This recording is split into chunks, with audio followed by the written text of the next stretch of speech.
मैं हमेशा resume writing और जॉब एप्लीकेशन लेटर को एडवर्टाइज़मेंट बोलता हूँ। जिस प्रकार एडवर्टाइज़मेंट्स काफ़ी अट्रैक्टिव होती है, इन्फॉर्मेटिव होती है और विदिन लिमिटेड सेकंड्स में वो अपने प्रोडक्ट के बारे में या सर्विस के बारे में बताते हैं, ताकि जो उनका कंज़्यूमर है या कस्टमर है, उनकी तरफ अट्रैक्ट हो और वो चीज़ें खरीदे या सर्विस का इस्तेमाल करे। Same case is applicable to resume writing and job application letter. तो रेज्यूमे लिखते समय हमेशा हर कैंडिडेट ने सबसे पहले तो उस पोजीशन को पढ़ना चाहिए। उस पोजीशन के लिए क्या क्या ज़रूरत है, कौन से स्किल सेट की ज़रूरत है, कौन सा नॉलेज की ज़रूरत है, एक्सपीरियंस या अचीवमेंट क्या चाहिए सामने वाले एम्प्लॉयर को उस पोजीशन के लिए, वो सब जब आप पढ़ेंगे, पता करेंगे और फिर आप इंट्रोस्पेक्ट करोगे कि जो स्किल्स रिक्वायर्ड है या नॉलेज रिक्वायर्ड है या एक्सपीरियंस रिक्वायर्ड है, उसमें से मेरे पास क्या है। तो आपके पास जो भी चीज़ें हैं, skills, knowledge, experience, achievements, academics, as per the requirement of the position that you are applying for, आप उन्हीं को हाईलाइट करो, ताकि जो एम्प्लॉयर आपका रेज्यूमे पढ़ेगा तब उसको पता चलेगा कि हाँ, यही स्किल सेट तो मुझे चाहिए कैंडिडेट में। तो ये कैंडिडेट के पास मेरा जो एक्सपेक्टेड स्किल है, एक्सपीरियंस है, वो है, तो मैं उसको पर्सनल इंटरव्यू के लिए बुलाना चाहूँगा। तो मेक श्योर कि आपका रेज्यूमे काफ़ी टारगेटेड हो, as per the requirement of the position that you are applying for हो। अगर वैसा है तो आपके चांसेस बढ़ जाएंगे, आपको पर्सनल इंटरव्यू के लिए बुलाया जाएगा। तो इस पर्सनल इंटरव्यू की कॉल आने के लिए आपको रेज्यूमे किस प्रकार लिखना चाहिए, कौन से पॉइंट्स लिखने चाहिए, वो सब हम लोग इस वीडियो में देखेंगे। तो सबसे पहली बात, आपको आपका एड्रेस, सबसे पहले नाम, एड्रेस या तो मिडल में लिखना है पेज के या फिर लेफ्ट मार्जिन लाइन में लिखना है। जिस प्रकार मैंने आपको दिखाया है, पार्थ जादव 501 सूर्योदय CHS plot number 24 sector 13 Dombivli, और जो भी पिन है वो आपको इस प्रकार लिखना है। और उसके नीचे अभी कुछ लोग अपना ईमेल आईडी भी लिखते हैं, कुछ लोग अपना मोबाइल नंबर भी लिखते हैं। तो दो चीज़ें अगर आपको ऐड करनी है after your correspondence address like email and mobile number, तो आप ऐड कर सकते हो। In the first part of your resume should be either in the middle of the page or maybe at the left margin side, wherein you must mention your name, your complete correspondence address, then your email ID, and then your mobile number. So this is how you should prepare, you should write or draft your resume. The first point is about your name and address. The next point is career objective. When you are writing career objective, most of the time हम लोग क्या करते हैं, किसी भी fancy career objective को जो भी हमें इंटरनेट पे मिलता है उसको लिख लेते हैं। एक्चुअली ऐसा लिखना नहीं चाहिए। हम लोगों को करियर ऑब्जेक्टिव भी जिस पोजीशन के लिए हम लोग अप्लाई कर रहे हैं, जिस पोस्ट के लिए अप्लाई कर रहे हैं, उसकी क्या रिक्वायरमेंट्स है उसको मद्देनज़र रखते हुए आपने आपका करियर ऑब्जेक्टिव रखना है। जिस कंपनी में आप अप्लाई कर रहे हो उसको ध्यान में रखकर आपने करियर ऑब्जेक्टिव लिखना है। इसलिए मैं हमेशा बच्चों को बोलता हूँ, कैंडिडेट्स को बोलता हूँ कि you must make sure that for every position that you apply for, you must prepare different and new resume और न्यू जॉब एप्लीकेशन लेटर। क्योंकि हर पोजीशन, भले ही आप सिविल इंजीनियरिंग हो या फिर कंप्यूटर इंजीनियरिंग हो, लेकिन कंपनी अलग है। जिस पोजीशन के लिए आप अप्लाई कर रहे हो उसकी रिक्वायरमेंट अगर अलग है, तो आपका जॉब एप्लीकेशन लेटर और रेज्यूमे अलग अलग होना चाहिए। और करियर ऑब्जेक्टिव के बारे में भी आपने यही सोचना है कि जो अचीवेबल है, आप अचीव कर पाओगे, ऐसा करियर ऑब्जेक्टिव लिखना है। जिस कंपनी में आप अप्लाई कर रहे हो वो कंपनी में वो स्कोप होना ज़रूरी है। आप बोलोगे कि मुझे मल्टीनेशनल कंपनी में काम करवाना है, want to work in a multinational company, और जो कंपनी है वो सिर्फ इंडिया बेस्ड है, तो आपका करियर ऑब्जेक्टिव गलत हो गया। अगर आप कुछ ऐसा लिखोगे कि वो शायद अचीव ना कर पाओ, तो वो भी करियर ऑब्जेक्टिव के आपको बहुत सारे सवाल पूछे जाएंगे पर्सनल इंटरव्यू में और आपके पास उसके जवाब नहीं होंगे। इसलिए सोच समझ के करियर ऑब्जेक्टिव लिखना है।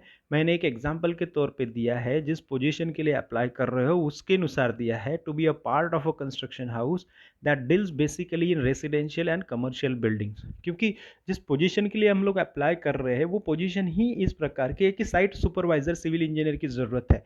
तो ये बंदा उसी प्रकार अपना करियर ऑब्जेक्टिव लिख रहा है। तो in relation to the position and the responsibilities of the position, you have to make sure that you frame the career objective and incorporate it in your resume and make sure that it is possible to achieve. आप कोई भी randomly career objective लेकर मत आइए। उसके बाद का point है, आपने लिखना है स्किल्स एंड कोलन।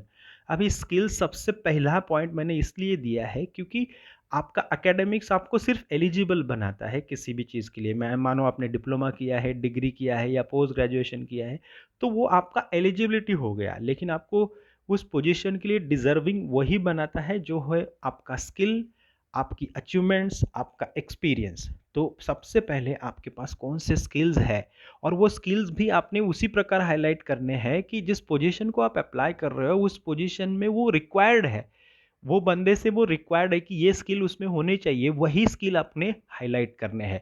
आपके पास भले ही बहुत सारा स्किल सेट हो, आपके पास बहुत सारा एक्सपीरियंस हो, तो भी आपने वही चीज़ें हाईलाइट करनी है जो कि एक्सपेक्टेड है from the position that you are applying for.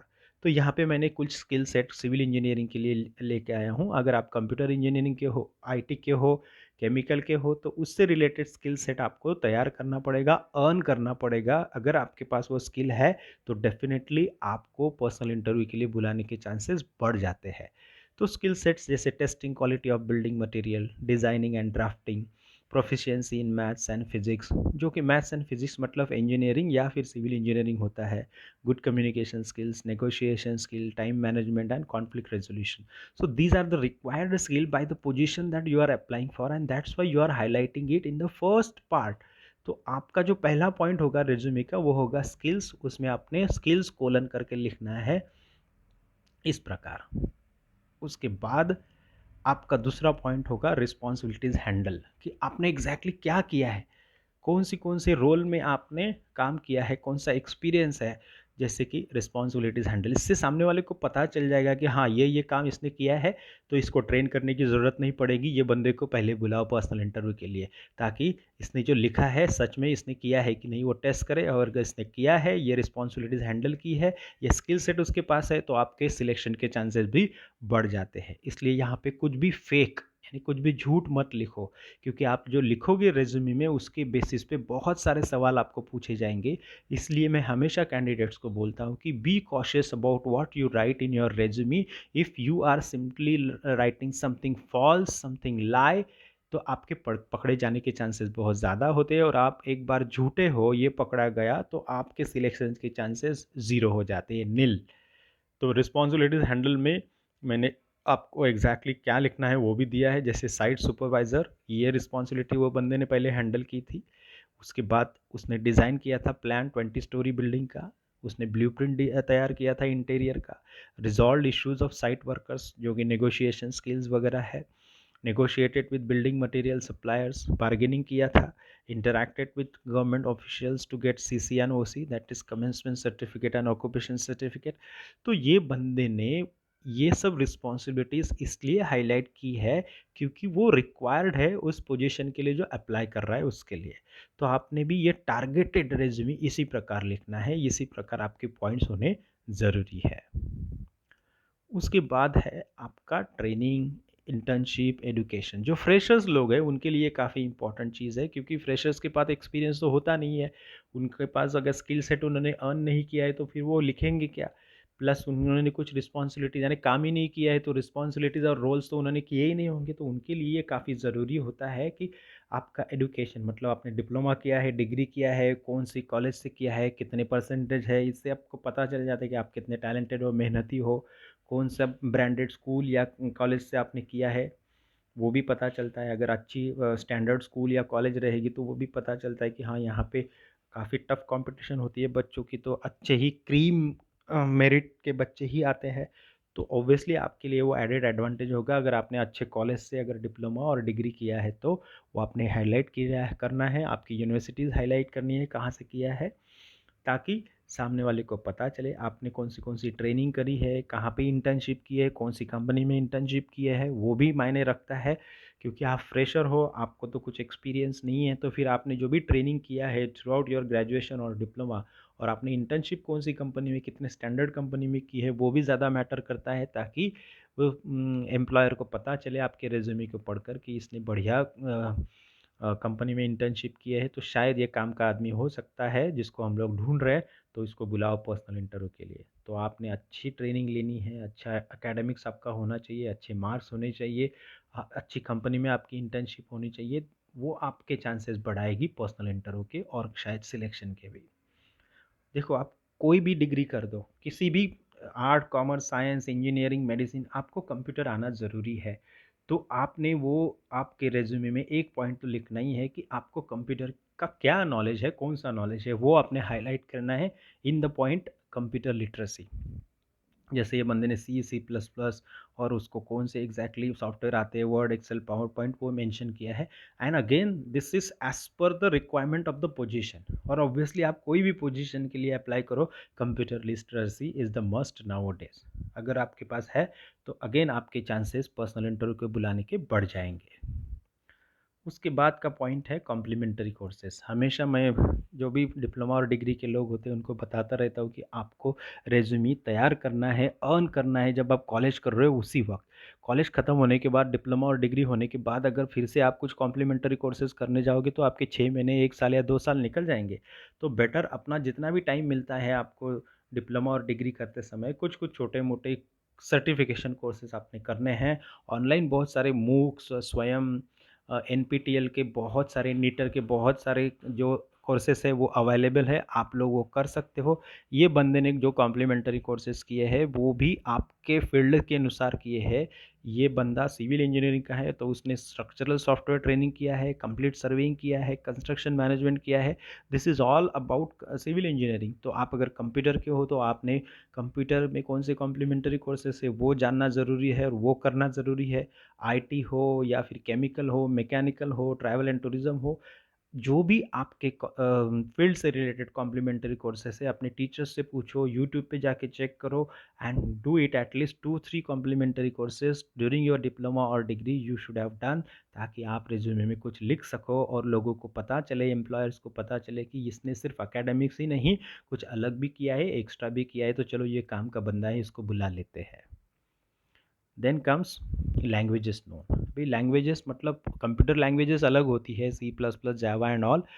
यहाँ पे आपको एक्चुअल लैंग्वेजेस जो कम्युनिकेशन लैंग्वेज होती है वो कौन सी आती है। अगर आपको स्टेट लेवल, स्टेट की लैंग्वेज आती है तो अच्छी बात है, जिस स्टेट में आप अप्लाई कर रहे हो तो आपका एडेड एडवांटेज मिलेगा। अगर आपको हिंदी आती है तो भी एक आपको एडवांटेज मिलेगा, क्योंकि 3-4 स्टेट्स है जहाँ पे हिंदी अच्छे से चलती है इंडिया में। अगर आपको इंग्लिश आती है तो ऑल ओवर द ग्लोब आपको एक एडवांटेज रहेगी कि आप इंग्लिश में अच्छे हो। अगर आपको कोई फॉरेन लैंग्वेज आती है like French and German and Japanese, अगर आप मल्टीनेशनल कंपनी में काम करना चाहते हो जिसके कि काफ़ी सारे फ्रेंचाइजीज़ है ऑल ओवर द ग्लोब, तो वहाँ की लोकल लैंग्वेज जैसे जापानीज़, जर्मन, मंडारिन अगर आपको आती है तो out of station, out of country आपको चांस मिल सकता है। इसीलिए जितना मल्टीलिंगुअल आप होगे उतना अच्छी बात है। That is an achievement and again that will give you an added advantage over others, even if they others people are technically sound, but if you know the foreign language like French, German and Japanese, तो आपको शायद selection किया जाएगा, क्योंकि शायद वो बंदे को बाहर भेजा जा सकता है, उसमें आसानी रहेगी। सो बी मल्टीलिंगुअल। उसके बाद अवार्ड्स। अवार्ड्स भी आपने बहुत सारे जीते होंगे, लेकिन जो रेलेवेंट अवार्ड है, जिस पोजीशन को आप अप्लाई कर रहे हो उससे रिलेटेड ही आपने अवार्ड्स को मेंशन करना है।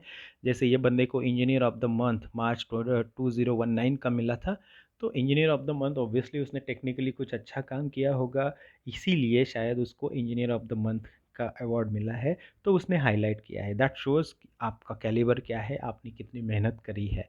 So what ever relevant awards आपने जीते हैं वही आपने मेंशन करने हैं, ना कि इररिलेवेंट अवार्ड्स। उसके बाद hobbies and interest. Again hobbies and interest तो बहुत सारी होती है, लेकिन जिस पोजीशन को, जिस क्षेत्र में आप काम करना चाहते हो उससे रिलेटेड अगर आपकी हॉबीज़ और इंटरेस्ट है तो that is also again a good chance for you to get called for, to get a call for personal interview. Like ये बंदे की हॉबीज़ है पेंटिंग, स्विमिंग एंड डिबेटिंग। देखो painting related to civil engineering है, swimming जो physically fit आपको रखेगा, debating again आपकी नेगोशिएशन स्किल, कम्युनिकेशन स्किल उसमें आपका इसमें काम आएगा। तो तीनों भी जो हॉबीज़ और इंटरेस्ट है ये बंदे की काफ़ी रेलेवेंट है, जो कि सिविल इंजीनियरिंग साइट सुपरवाइज़र के लिए अप्लाई कर रहा है। तो ऑब्वियसली इस तीनों इंटरेस्ट और हॉबीज़ का उसको मदद मिलने वाला है। तो this is very relevant to mention, and if you have such hobbies and interest that are really relevant to the position that you are applying for, you must highlight in your resume. Then comes complimentary clause, means the end of your resume you must mention the place, you must mention the date on which you are forwarding the resume, you must sign. All resume should be signed. Most of the time, sometimes it may happen that you don't sign it, so before you hand over the resume to the employer, make sure that you have signed it, that authenticates it.